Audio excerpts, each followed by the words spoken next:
잘못하고 있거나 어떤 경우에 어긋나거나 심각한 잘못을 행하고 있다면 한 몇 번 정도 권고하겠습니까? 만약에 아들이 그렇다면 부모 입장에서 뭐 계속해서 하겠죠, 그죠? 잘못한 일을 고칠 때까지 계속해서 할 텐데, 만약에 내와 별로 상관이 없는 사람이면 어떻게 하겠습니까? 뭐 처음부터 이야기 안 하든지, 아니면 적당히 하다가 말이 안 통하면 그제 취합, 예, 경상도 사투리로 취합입니다. 근데 예수님께서는 지금 누구하고 지금 계속 대화를 하고 있습니까? 우리 몇 주째 계속 예수님이 비유를 배우고 있지 않습니까? 그죠? 예, 이 대제사장과 서기관과 이 유대인들 중에 하나님을 잘 믿는다는 사람들하고 한테 예수님께서 계속 말씀하고 있는 게 이제 마태복음 21장, 22장 계속해서 말씀하고 있습니다. 오늘도 같은 어떤 주제를 가지고 비유를 3개나 이제 들으죠. 그래서 마지막 오늘 3번째 비유가 오늘 이 본문에 우리가 읽었던 이 천국 잔치의 비유입니다. 이 예수님께서 오늘 이 2절에 보시면요, 천국은 마치 자기 아들을 위하여 혼인 잔치를 베푼 어떤 임금과 같으니, 너희들이 믿는 그 하나님의 나라, 하나님, 천국, 여기서 말하는 하나님은 천국 같은 의미입니다. 오늘 본문에 나오는 이 잔치를 베푼 임금 같은 말입니다. 같은 의미가 있는 거예요.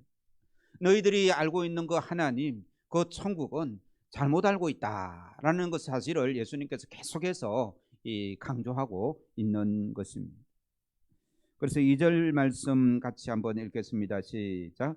천국은 마치 자기 아들을 위하여 혼인잔치를 베푼 어떤 임금과 같더니, 임금은 하나님을 비유하고요, 아들은요, 아들을 위하여서 혼인잔치를 벌이잖아요, 그죠? 이 아들은 예수 그리스도를 말합니다. 잔치는 우리의 구원과 하나님의 나라를 의미하고요, 청한 사람, 먼저 청한 사람들은 유대인이고, 그 청하러 보낸 사람들은 예수님의 예언자들을, 구약에 나오는 예언자들을 말합니다.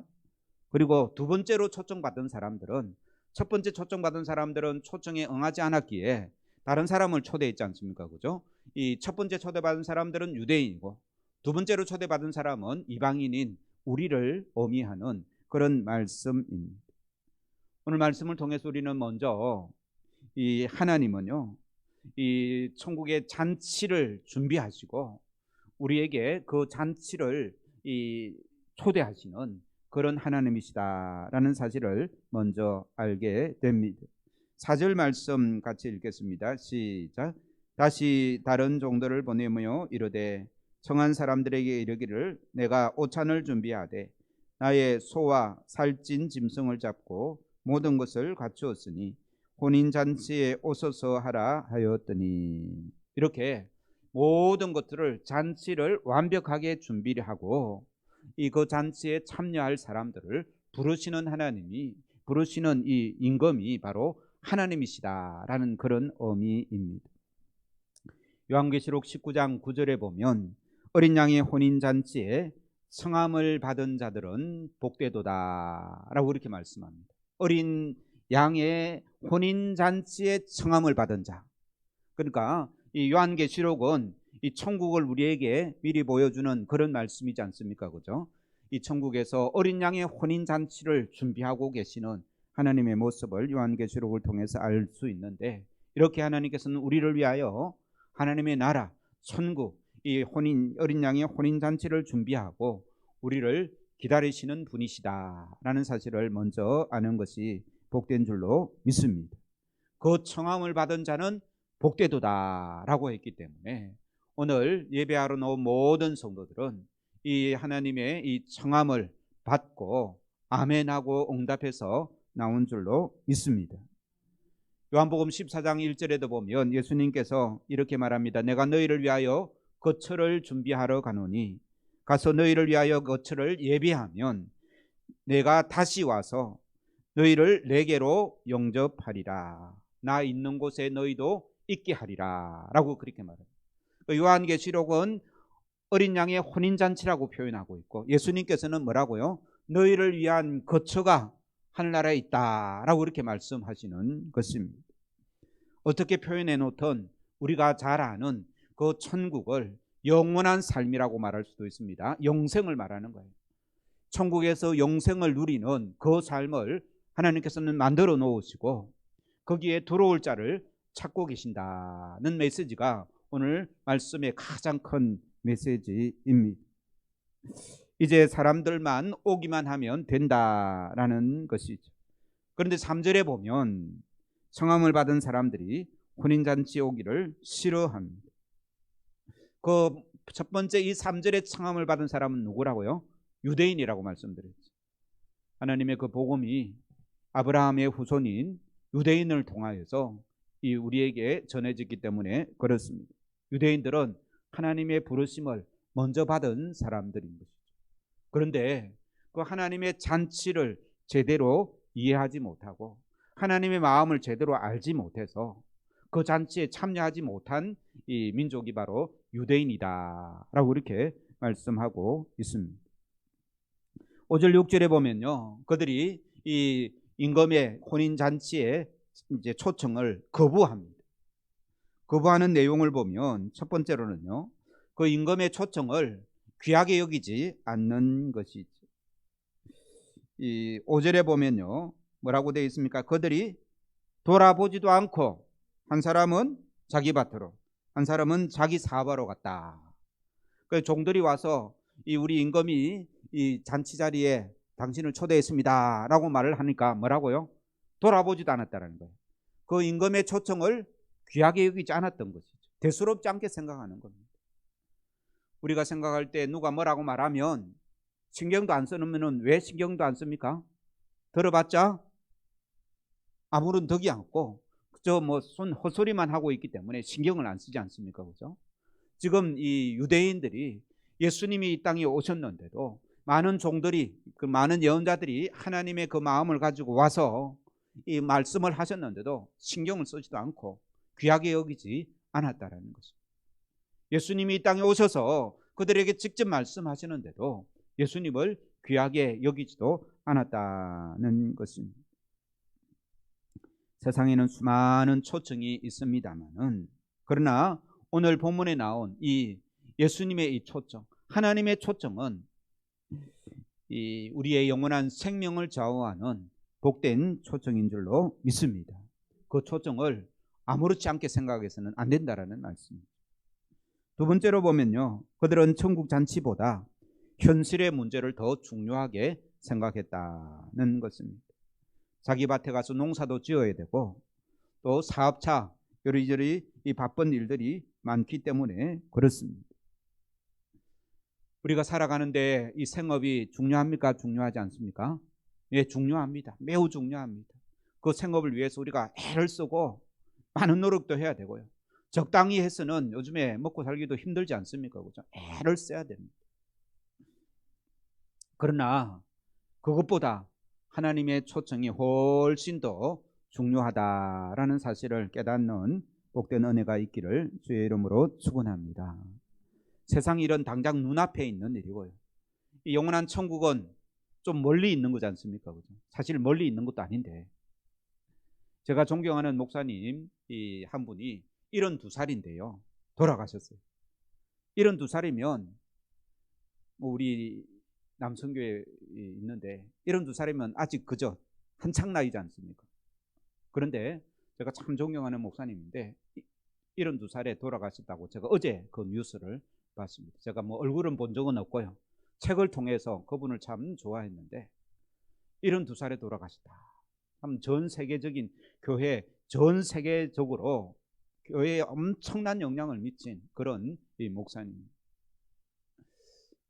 그렇게 놓고 보면 이 주님의 이 부르심, 천국의 부르심이 그렇게 멀지 않았다라는 거죠.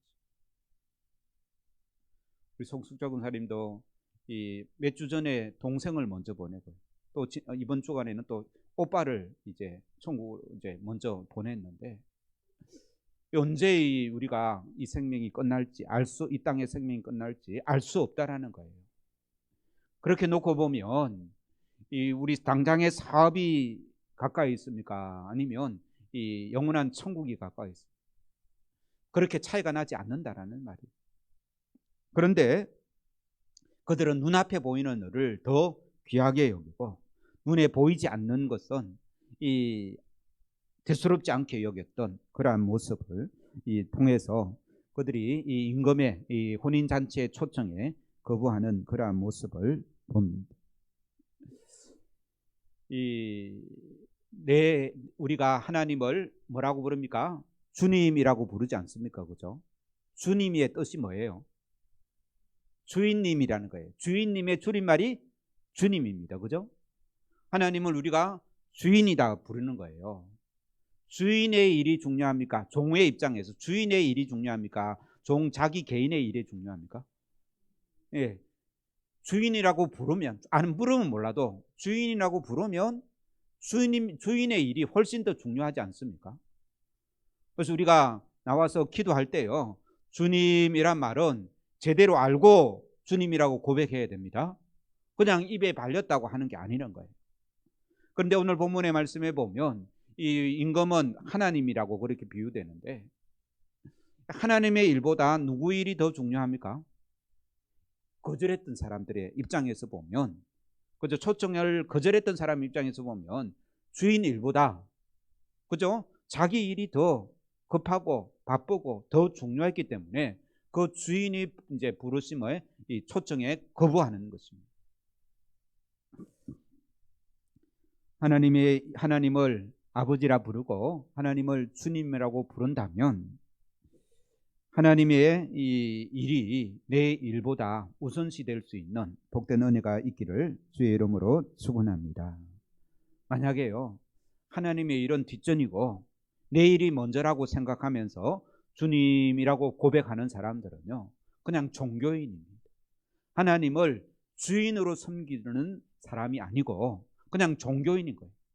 그냥 주일날 되면 교회 왔다가 가고, 가끔 기도도 하고, 가끔 하나님을 부르고, 자기가 필요할 때만 하나님을 부르고, 이런 이제 이 자세는 그냥 종교인이다라는 것입니다. 하나님이 보조 수단이 되는 것이죠. 그래서 우리는 무슨 일이 생길 때 하나님을 찾는 것이 당연한 줄로 믿습니다. 그러나 일이 생길 때만 하나님을 찾는 것은 문제가 있는 것이죠. 그죠? 우리가 정서적으로 어려울 때, 또 몸이 아프거나 경제적으로 문제가 있을 때 우리가 기도하고 하나님을 찾지 않습니까? 그죠? 그것은 굉장히 올바른 신앙입니다. 그런데 그럴 때만 하나님을 찾는 것은 하나님이 보조적인 수단이 되는 거예요.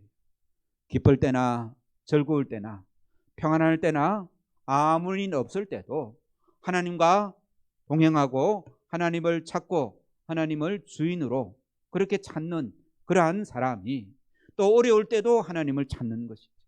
이것이 올바른 신앙이고, 힘들고 어려울 때만 하나님을 찾는 것은 마치 이 무당집에 찾아가는 것과 별반 다를 게 없는 그런 신앙이다라는 사실을 우리가 꼭 기억해야 될 줄로 믿습니다.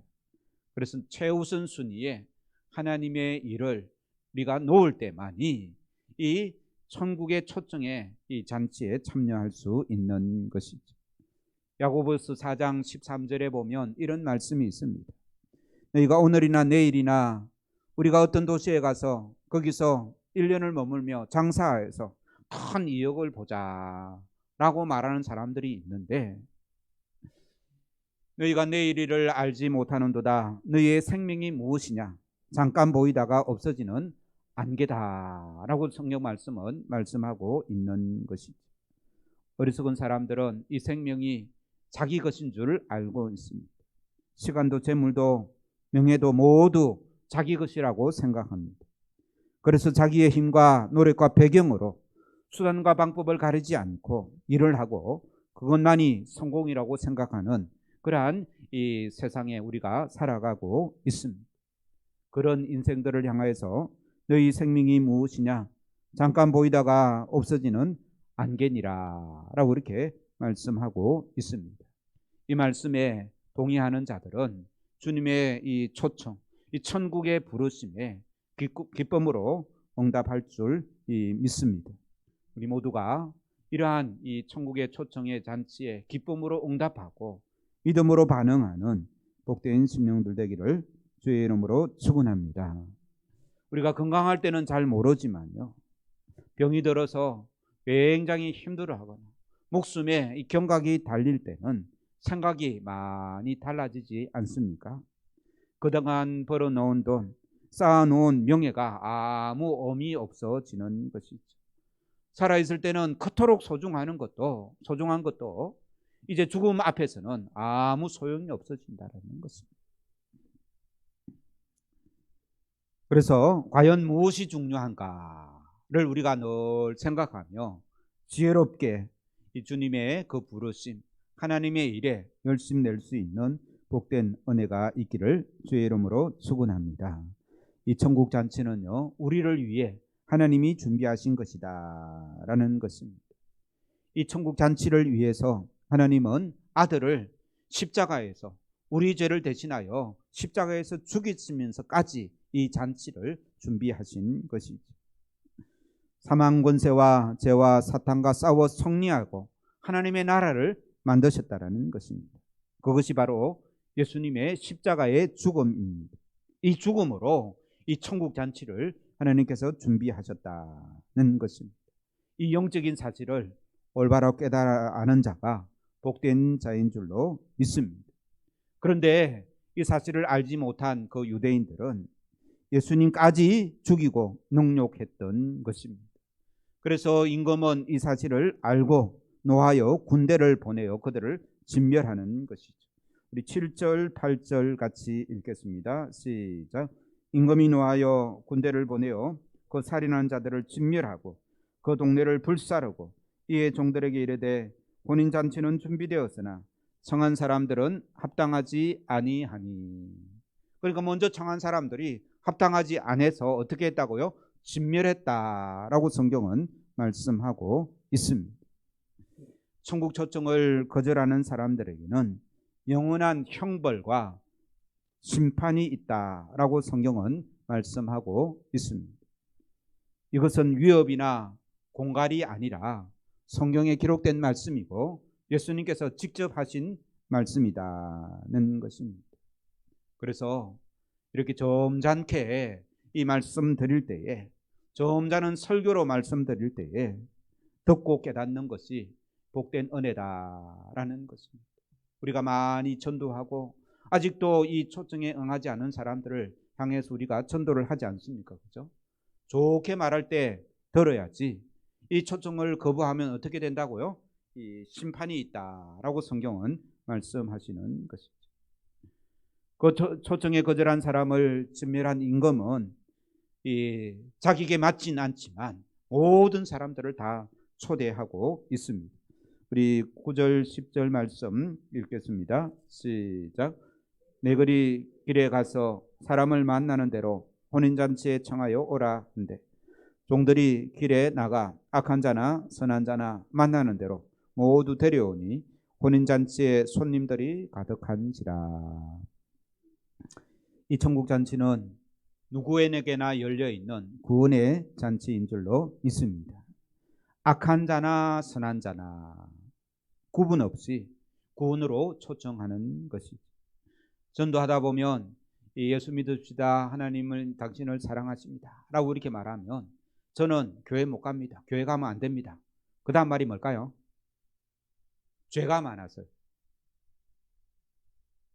죄가 많아서 자기는 하나님이 사랑하지 않는다라고 생각하는 거예요. 죄가 많다라는 것까지는 괜찮은데 그 뒤에 하나님은 누구를 사랑합니까? 죄인을 사랑하세요. 그죠?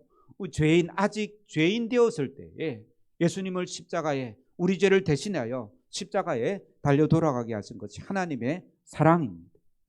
하나님은 우리를 사랑하시는데 죄인 된 우리를 사랑하시는 거예요. 이 사실을 알고 하나님 앞에 나오는 자가 복되다라는 말씀입니다. 그래서 예수님의 이 십자가는요, 십자가의 그 신앙은 내가 죄인이었는데 하나님이 나를 사랑하신다라는 그러한 고백인 것입니다. 이 고백이 우리 모두에게 있기를 주의 이름으로 축원합니다. 그러므로 하나님 앞에 나온 사람들은요, 내 죄의 문제를 어떻게 생각한다고요? 심각하게 생각하고 그 죄의 문제를 해결하신 분이 누구라고요? 예수님이다. 그래서 우리가 예수님 앞에 나와서 찬송을 하지 않습니까? 이 찬송하는 가장 기본적인 개념 자체가 나의 모든 죄를 용서하시고 하나님의 자녀 삼으셨다라는 이 큰 전제를 우리가 동의하고 그것을 믿기에 주님 앞에 나올 수 있고 주님께 찬송하고 주님께 예배 드리는 줄로 믿습니다. 이 은혜가 바로 서 있지 않으면 우리 신앙생활이 재밌지도 않습니다. 천국 잔치가 귀하게 여기지 않는다는 것입니다. 예수님께서 십자가에 달릴 때 옆에 한 강도가 있었습니다. 그 강도는 예수님이 이 죽으심을 보고 저분의 죽음은 참으로 어려운 죽음이야. 나는 죄로 말미암아 죽지만 저분은 우리 온 인류를 구원하실 하나님의 아들이야 라는 믿음이 생긴 거예요. 평생 동안 죄만 짓고 살다가 언제 그 믿음이 생겼다고요? 죽기 전에. 이 사람이 선하게 살 시간이 있습니까? 없습니까? 없습니다. 그 십자가에서 바로 죽기 직전에 예수님을 하나님의 아들로 고백을 하고 당신의 나라, 그 주님의 나라에 이르거든 나를 생각해 주옵소서 라고 그렇게 고백했던 그 고백으로 너는 오늘 나와 함께 낙원에 있으리라 라고 예수님께서 그를 천국 잔치에 초대하시고 구원을 이루어 주신 것이죠. 그래서 이 하나님의 아들 예수 그리스도가 참 하나님의 아들이심을 믿고 의존하는 그 순간 죄가 사라지고 이 구원의 잔치가 열리는 줄로 믿습니다. 이렇게 예수님을 의지하는 것이 예복을 입는 것이다 라고 이렇게 말씀하고 있습니다. 우리 11절부터 13절까지 읽겠습니다. 시작.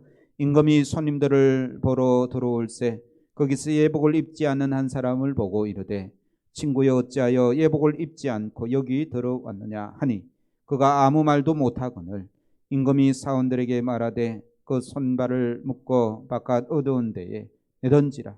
거기서 슬피 울며 이를 갈게 되리라. 아멘. 이 예복을 입는 것, 예수 그리스도를 의지하는 것 이렇게 표현할 수 있는데 이 예복은 예수 그리스도의 의의 옷이요 보혈의 옷인 줄로 믿습니다. 하나님은 직접 저희는 하나님을 직접 만날 수 없기에 이 예수 그리스도의 보혈의 옷을 입어야 이 구원을 받고 하나님 앞에 나아갈 수 있는 것입니다. 이 예복을 입는 자만이 그 천국 잔치에 참여할 수 있는 것이죠. 그래서 오늘 본문의 말씀을요 한 문장으로 요약하면 이렇습니다. 잔치에 오라 하니까 뭐라 했다고요? 싫다라고 했고 예복을 입으라 했는데도 싫다 했던 사람이 있다라는 것입니다. 그 예복은요 이 잔치에 참여하는 사람이 준비할까요? 아니면 잔치를 여는 사람이 준비할까요? 요즘에는 잔치집에 가면 좋은 옷을 입고 가야 되잖아요. 그죠? 단장한 옷을 입고 가야 되잖아요. 근데 그 당시는 잔치를 여는 사람이 예복을 준비해 놓는 거예요. 그래서 그냥 와서 그 옷을 그냥 주는 옷을 입으면 됩니다. 그것도 싫어했던 사람이 있었다라는 것이죠. 이것은 그 주인의 의도는 전혀 관심이 없고 자기 생각에만 빠져 있는 사람입니다. 그래서 우리 14절 말씀 읽겠습니다. 시작. 청함을 받은 자는 많되 택함을 입은 자는 적으니라. 청함을 받은 사람들은 온 이방인들이 다 청함을 받았지만 이 택함을 입은 사람들은 오늘 본문의 표현에 대하면 예복을 입은 사람은 적었다라는 말입니다. 그러면 오늘 본문을 공부할 때 이 예복이 뭐냐 공부를 좀 해야 되겠죠, 그죠? 이 예복은 이 성경 말씀에 여러 가지로 말하고 있는데 크게 구분하면 두 가지입니다.